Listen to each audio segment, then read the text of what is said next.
Hello and welcome to our World Series preview for 2015. It's the New York Mets versus the Kansas City Royals, all on this edition of MLB This Week Podcast.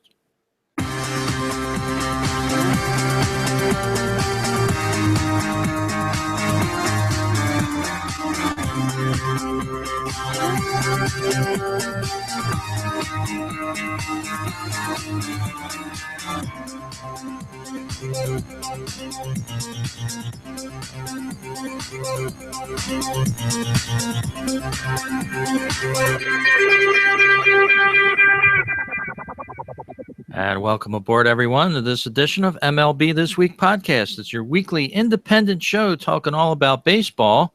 My name is Rich Baxter. And I'm Gary. And Gary, hello, and welcome to this exciting edition of the World Series preview for 2015. And you have a vested interest in this series. Yes, I do. At the beginning of the season, who would have thought that the New York Mets would have been making the World Series? But lo and behold, here we are.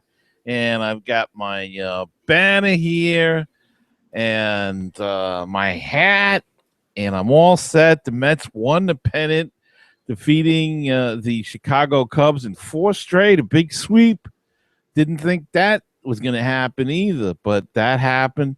They are the National League champions, and it is a frenzy here in New York, Rich. Everybody's going Mets crazy. There's blue and orange everywhere, and it's just a great time.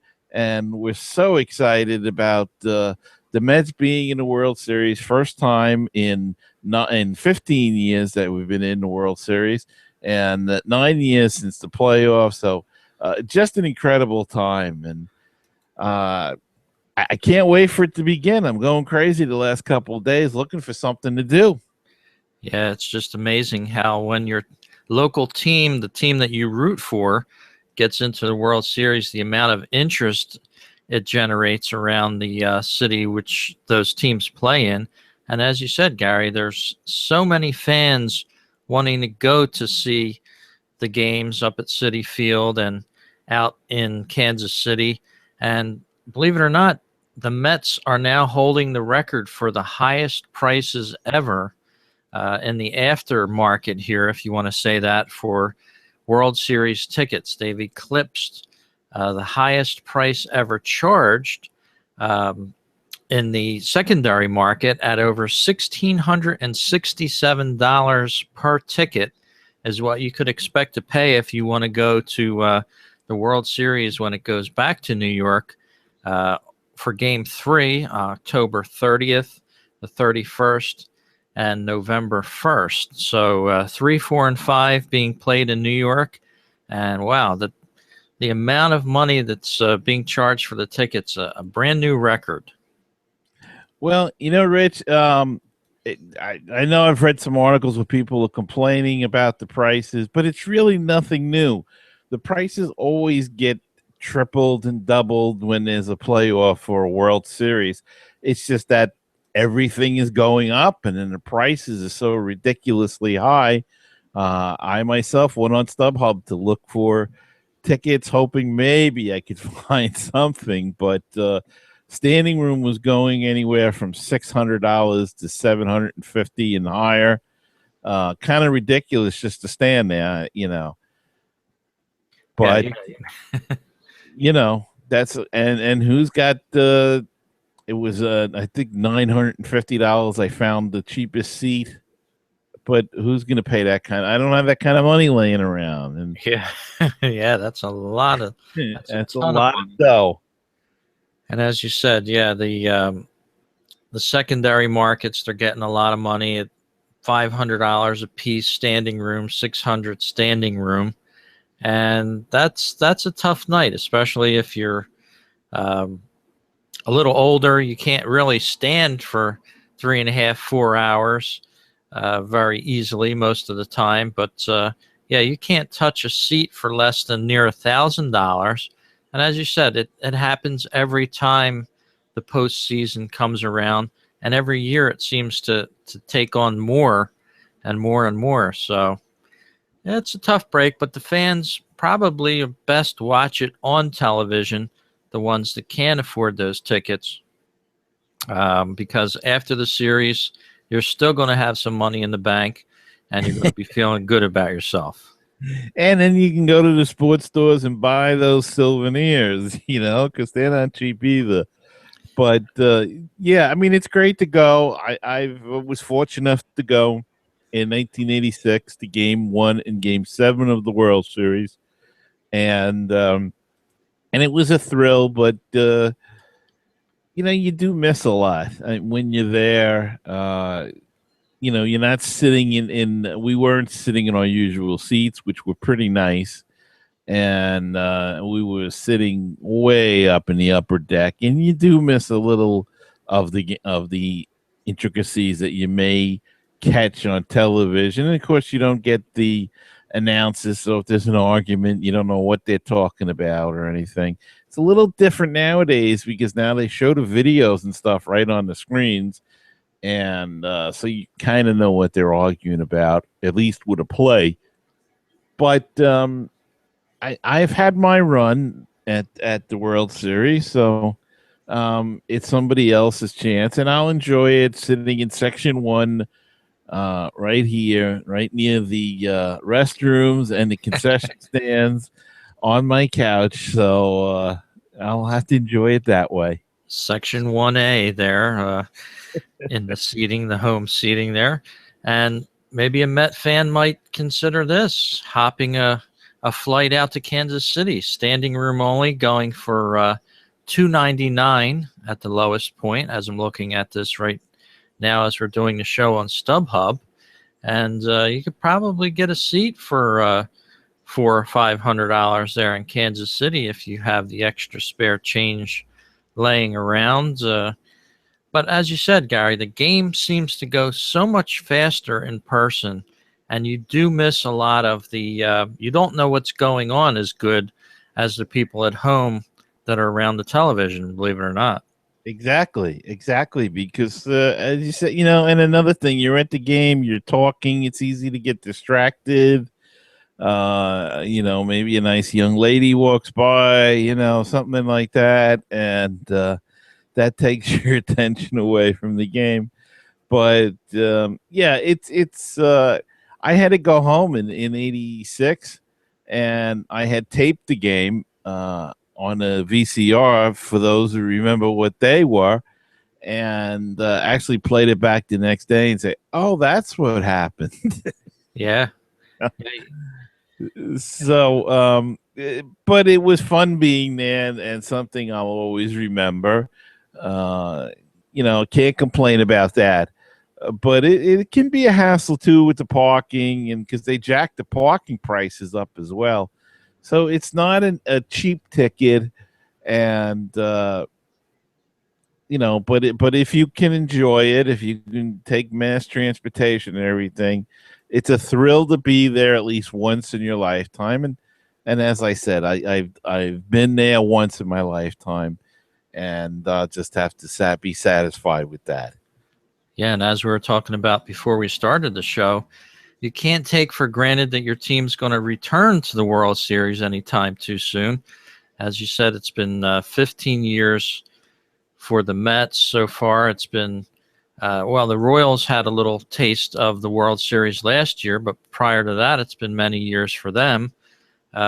So enjoy the moment, so to speak, when your teams are in the World Series, because it could be a fleeting moment, as we've seen with the Red Sox. They went from worst to first.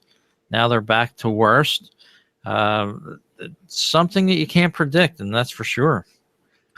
And, we should talk a little bit about the Kansas City Royals, too. They defeated the oh my gosh, it's skipping my mind Toronto already. Blue Jays. Yeah. Thank you.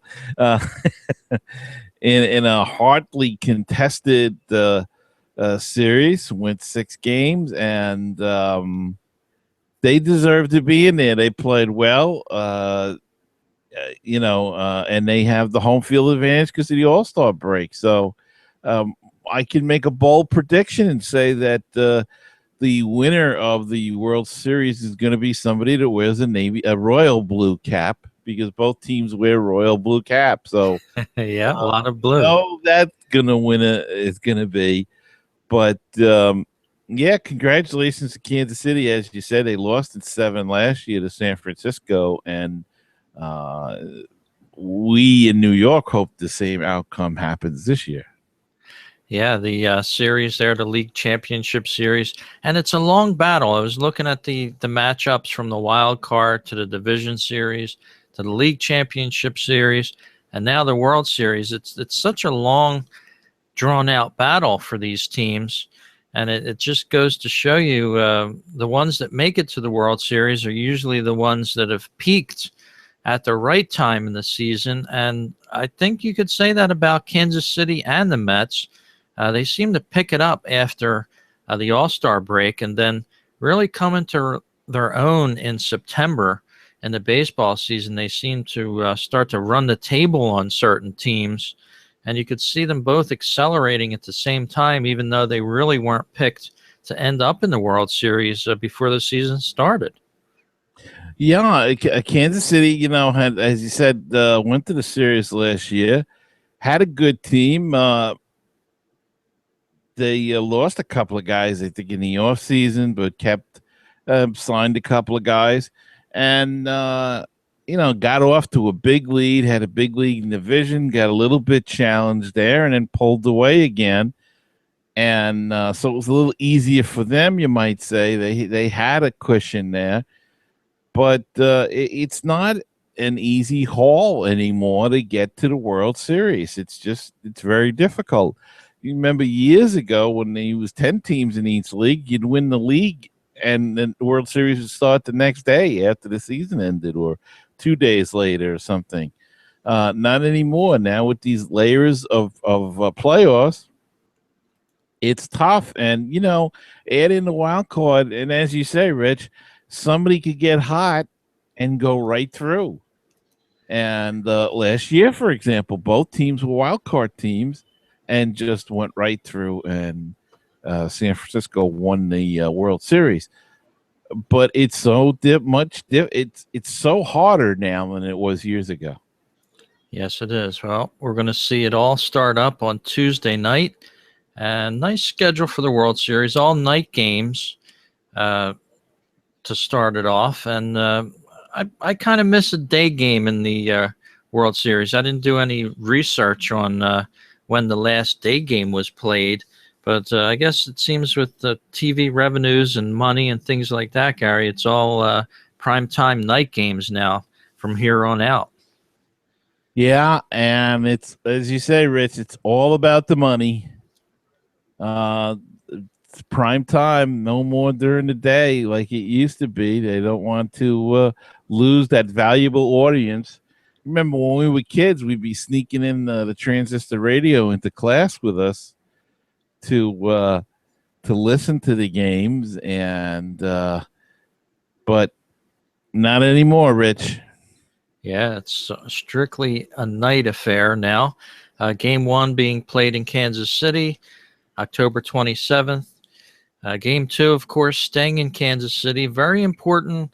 If the Royals are going to win this series, they need to take the first 2 games at home. If the Mets creep in and win a game in Kansas City, they tip the scales in the favor of the Mets, I think, Gary. 3, 4, and 5 being played in New York. Kansas City does not want to lose at home, I don't think. Yeah, you want to try to take at least one game, as you say, if you're the visiting team. And, there have been a lot of parallels here in New York to this Mets team with the 69 Mets team. That was a team that had tremendous pitching with Seaver and Kuzman and Gentry and Ryan. And the hitting was adequate, but Tom Clendenon was the big power hitter in that team, on that team. And the comparisons made to Yoenis Cespedes being a Don Clendenon, came over in a trade, carried the team, and so on. And they beat the mighty Orioles after beating the Atlanta Braves in the playoffs, the championship series. At that time, there was no division series. Now we have the division series on top. And, of course, we'll see what happens with that. But this team is compared a lot to 69. So, and the 69 team split in Baltimore, and they lost the first game of the World Series, won the second, and then never lost again. They came back and took 3 in a row in New York to bring home the championship. And a lot of people are looking for the same thing to happen this year. That's for sure. And, of course, the Mets starting rotation has been announced for the World Series already. That's a little departure in the way they had operated for the League Championship Series. Any surprises with Matt Harvey going first this time around? No, not really. I think he is while Jacob deGrom by many is considered to be the ace of the staff, I think they still look as Harvey as the de facto ace of the staff. And why not get him on the board and see what he can do? And they don't want to keep him out with too much rest. They're having a lot of days off in between these games, and he was scheduled to pitch Game 5 of the LCS. So why not just use him in Game 1? Then they can come back. They'll come back in Game 2 with deGrom. And then 3 will probably be Syndergaard and Matz in 4, and then we'll go from there. I don't know whether Harvey will come back again for a second game due to the inning limitations, but we'll see. At this point in time, he just told them, "Give me the ball," and everything's off the table. So should be interesting. They would probably have Harvey again for Game 7, maybe. Is probably what their thinking is, and he could be backed up by a semi-refreshed deGrom or whoever else. Well, it's all hands on deck if it goes to Game 7, so you can rest all winter. That's for sure. Pulling out all the stops for the World Series, I'm sure. And I did a little reading in the Kansas City area in the last day or two for the show, a little background on Ben Zobrist, of course, the big pickup that the Royals made. Interesting story on the Kansas City Star baseball section there. His career actually hinged on a $50 tryout camp many years ago. It wasn't known that Ben Zobrist was going to make the MLB many years ago. In fact, he was trying out for different teams and different sports, and his family had a ultimatum to send him to a tryout camp, and the cost of that tryout camp way back in the late 80s was $50. So his father actually said that he didn't want to pay this $50 fee. He didn't think it was a good investment, but Ben Zobrist got a $50 birthday gift from his grandparents, which was used for that tryout camp. And believe it or not, that was what made him take the road to baseball. Believe it or not, he did well in that tryout. And looking back at it now, his parents were saying in the article that what a miracle the way things work out, because they just didn't really see him as a baseball player there. Well, I guess he paid back the $50 now. He's got the money to do that. But, there's always great stories like that. And it should be a great series. It's going to be the good pitching of the Mets, the starting pitching against the bullpen of the Royals, essentially. The couple of things that we could touch on is that the rotation of the Royals, a couple of those guys the Mets have seen before, so it's not totally new guys that they're seeing. Volquez and Cueto are both in the National League, and the Mets faced them many times, so they've got a flavor on those guys. And the Royals don't really have a touch with the Mets starting rotation. So that could come into play. nowadays with scouting and film and all of that, doesn't seem to be as big a problem, but it still could present itself. And the Royals are a pretty complete team. They play good defense. They don't hit the home runs a lot, but they can hit the home run. But they manufacture runs, and the Mets are kind of on the same way, though a lot of their work lately has been done on with the home run. So it's going to be interesting to see. I know I read one matchup, and they didn't reach a conclusion of who they were picking, but they did give the Royals, I think, most of the positions, when they went position by position. Couple I don't agree with, of course, but so be it. So, but we'll see. That's why they play the games, and the games are played on the field, and you can't measure hard all the time. That's for sure. And both teams are labeled to be Cinderella type teams, both on a road to destiny, so to speak. Kansas City Royals trying to pick up where they got beat last year in a tough Game 7. And, of course, the Mets bringing it all together after the All-Star break when some pieces to the puzzle, as Gary was calling for in his Mets Musings podcast of a couple months ago.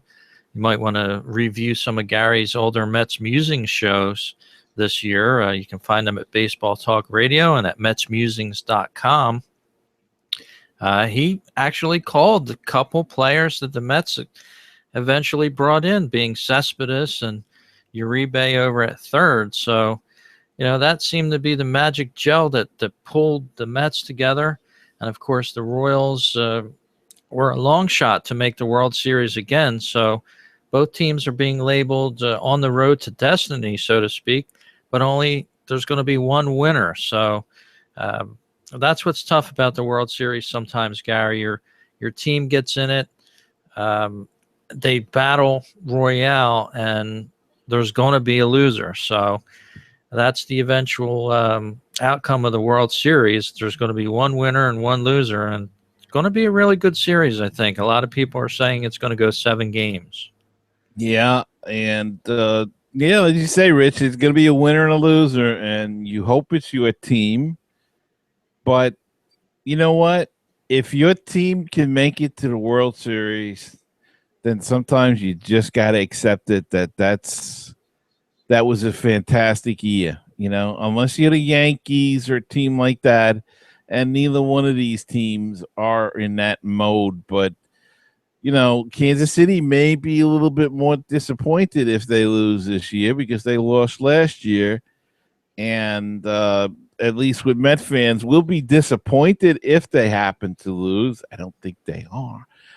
But if they happen to lose, we'll be disappointed. But you know what? Again, if they told me in spring training that the Mets are going to be in the World Series, I would have, once I got up off the floor from laughing, I would have been very happy to accept that fact if they went to the World Series and even if they lost it. But now you get there, and now you want to win.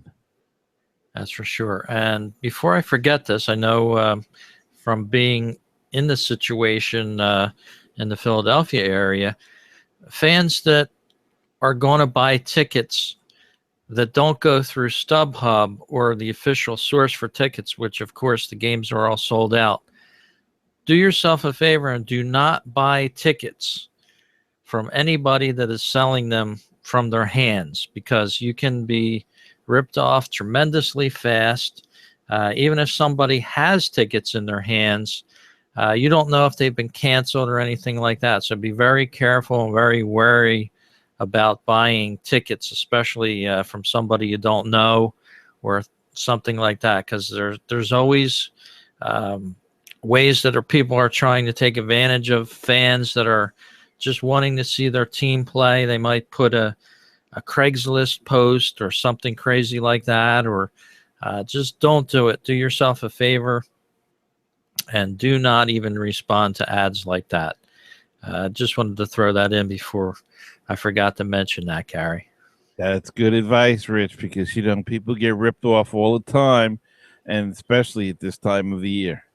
Yeah, and a lot of unsuspecting people would be taken advantage by these sharp people that are aiming to take advantage of the fans' goodwill and good nature towards their team. So don't do it if it's not through StubHub.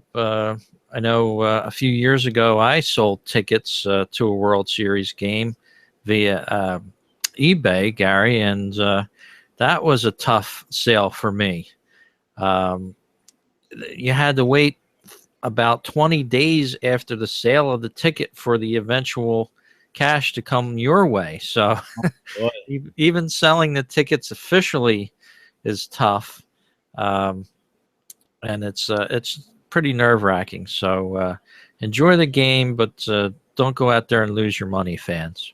Yeah, that's it. Pay attention to where you get your tickets from and make sure they're A-OK. And Rich, I wonder if the Marlins man is going to be there. What do you think?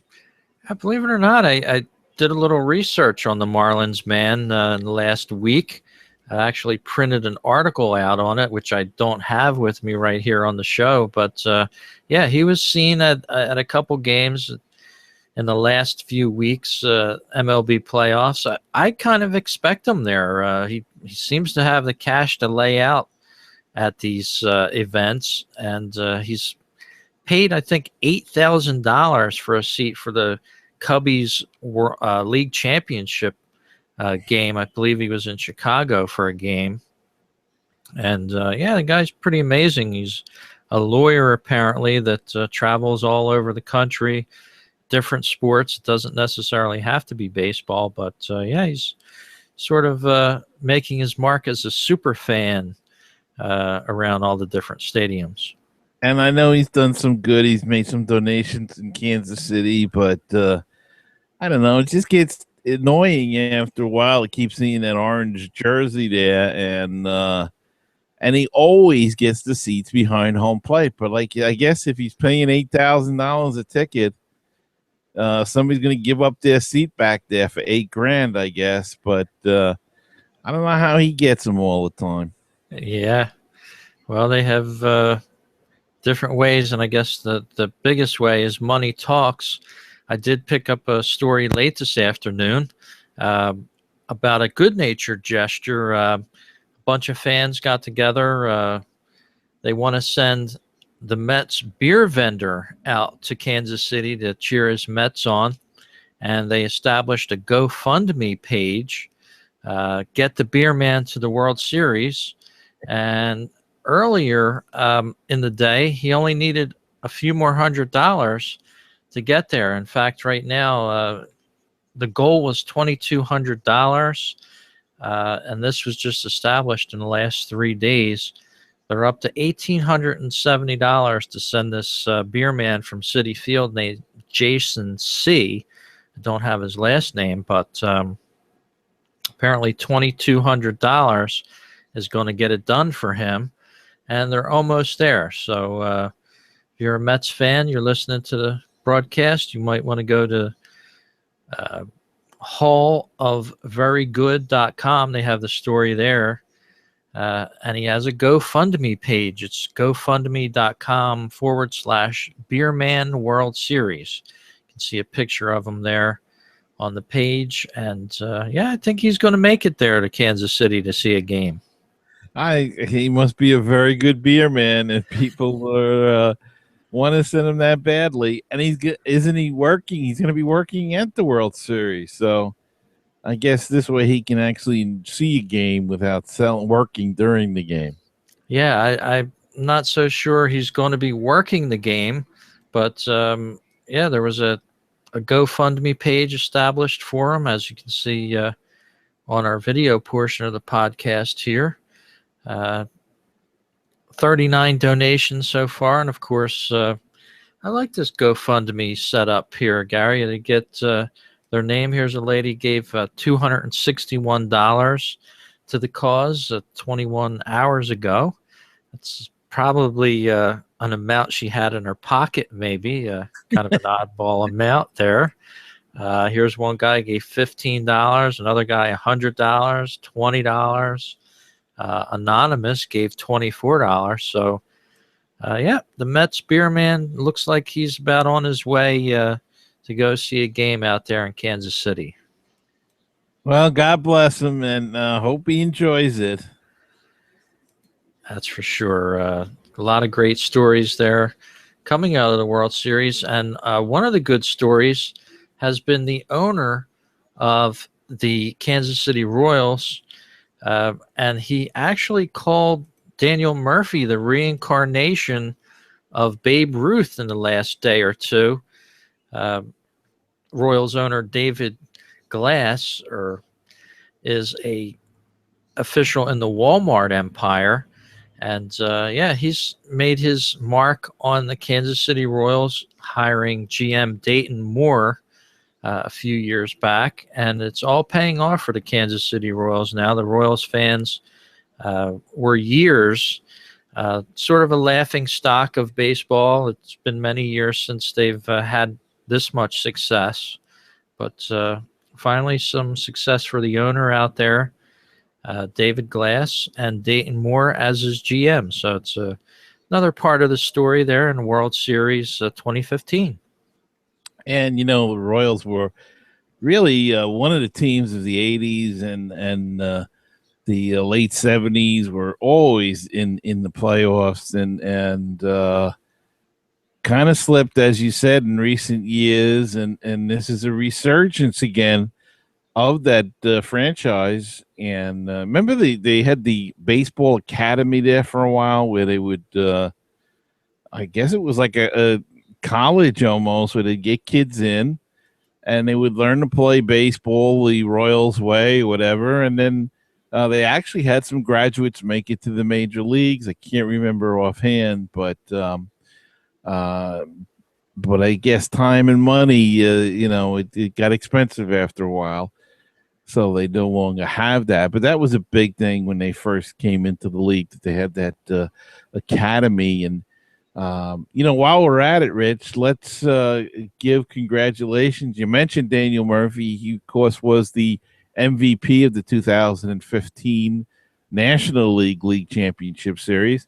And congratulations to Alcides Escobar, who was the MVP of the American League Championship Series. So just want to get that out there. They'll be going head to head in just 48 hours or so. Yeah, and a lot of people are wondering if Daniel Murphy can continue that torrid pace that he was on, proving that it's no fluke that he swatted all those home runs during the season, in the postseason, actually. And isn't it great how some of these players and there's another point to be made during the World Series. It's some of the players that you don't always anticipate that are going to have a good series for you, sort of like the Mets catcher, D'Arnaud. He's not the first pick for the Mets as a catcher, obviously, but he's filled in nicely for him. And there's just little stories like that continue to come out of the playoffs as well, where these players are just enjoying their time playing and they're making the most of it. And that's the one thing, the Mets are a very young team with very young pitching and with some veterans sprinkled in there. And they could be back again, at least in the playoff hunt. I don't know if, as we were just saying, how difficult it is to get to the World Series, but they may be in the playoff hunt for a couple of years. And as you say, Rich, there's lots of stories out there, and guys are showing up on Facebook with, pictures of players that they had 2 years ago taking pictures with, and now they're in the World Series. So it's very exciting. And as I said, the city's going orange and blue crazy here, and I'm sure they're going blue and white crazy in Kansas City as well. That's for sure. And a lot of kudos to Mets GM Sandy Alderson and the manager Terry Collins there. A lot of people have different opinions about them throughout the year. A lot of people thought Collins might get the boot from the Mets at certain points of time, and then all of a sudden here they are in the World Series and everything changes. So yeah, there's just another set of stories revolving around that. The ownership management, and everything that the World Series generates actually is, after the series, you're going to see a lot of books coming out for both teams, which is really good for the franchise.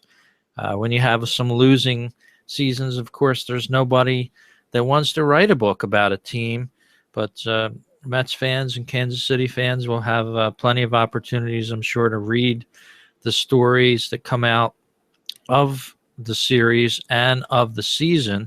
I know when the Phillies were in it, there was 9 books that came out in the next 4 or 5 months after the World Series. So it's a great time for the fan base to take advantage of that.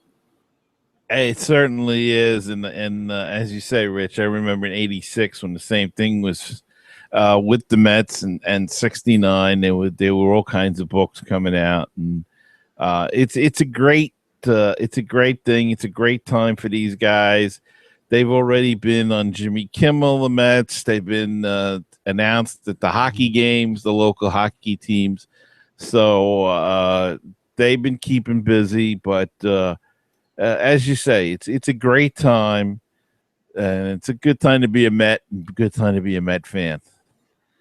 Yes, it is. So we'll be watching the start of the World Series, and we were talking about possibly doing a couple more shows of MLB This Week during the World Series. Of course, you can check out Gary's MetsMusings.com, and you can listen to that as well on BaseballTalkRadio.com, which is going to be all World Series talk after tonight, which is Sunday night, October 25th, 2015. We're going to go with probably a week to 10 days worth of all World Series talk. So if you have the TuneIn app, you might want to catch us on the road. You can search for baseballpodcasts.net. That's the station that you can find the TuneIn app there. And Gary's shows are always wonderful. He had his old co-host back on the last show, number 220 with Mets Musings, the great Barry. And it was like old times again, you guys getting together with the Mets Musings talk. Yeah, it certainly was. It was great having Barry on, and he's always got something to say. So he'll be on occasionally. He likes to come on once in a while. He just doesn't want to get in the grind of doing a regular show every week. So yeah, but he'll come on every now and then, and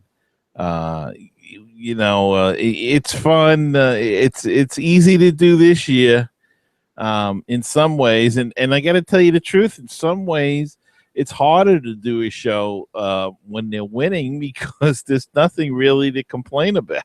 Yeah, you have to stress the positives and look at different avenues for the show topics, that's for sure. But always a fun time. Tune in there, and I'm sure you're trying to get somebody from Kansas City on the next show. Be interesting to hear. I'm working on it. Yeah. So that'll be great to hear. Well, listeners, thanks for tuning in to this edition, and try to tune in often during the series. We'll probably have at least another couple shows in between if we can fit them in around Gary's schedule with the Mets Musings podcast. So enjoy the World Series. That's our preview for tonight and the start of the World Series. And Gary, I don't know if you even want to get into doing any predictions. Well, I'm predicting. I'm going with the Mets. I'm not even going to say how many games because I don't care, but I'm going to pick the Mets, and I'm hoping that they can do it, the pitching staff.